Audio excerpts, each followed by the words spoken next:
In today's video, I'm going to show you how to clone a website step by step using WordPress, even if you're a complete beginner. This is perfect if you want to duplicate an existing site, migrate content to a new site, or create a backup copy without rebuilding everything from scratch.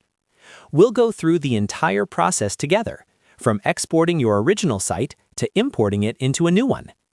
If this tutorial helps you out, don't forget to hit the like button and subscribe to the channel for more easy software tutorials like this. All right, let's jump right in. First, make sure you're logged in to the WordPress account for the website you want to clone. Once you're logged in, go to your WordPress dashboard. From here, look at the left-hand menu and click on My Home. This is where WordPress gives you access to your site management tools and settings. After you're on the My Home page, take a moment to confirm you're working on the correct site. This is especially important if you manage multiple WordPress websites. Once you've confirmed that, look for the Tools option in the menu and click on it. The Tools section contains options that allow you to export and import your site's content. Next, click on Export. This is the step where WordPress creates a file containing your website's content, including posts, pages, images, and other data. On the export screen, you'll see different options. Choose the option to export all content so that the entire website is included.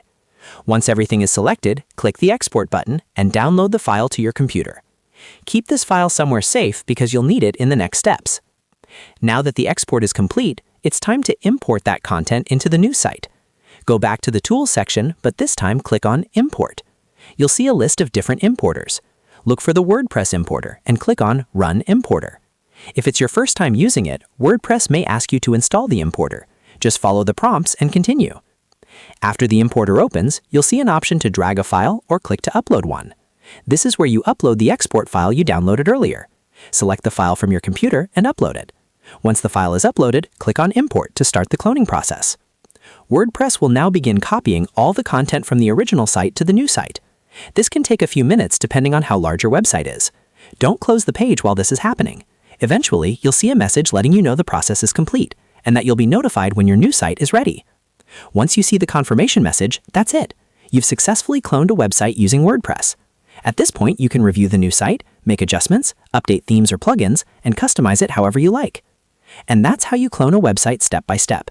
If this video helped you, make sure to give it a thumbs up and subscribe to the channel for more WordPress and website tutorials. Thanks for watching, and I'll see you in the next video.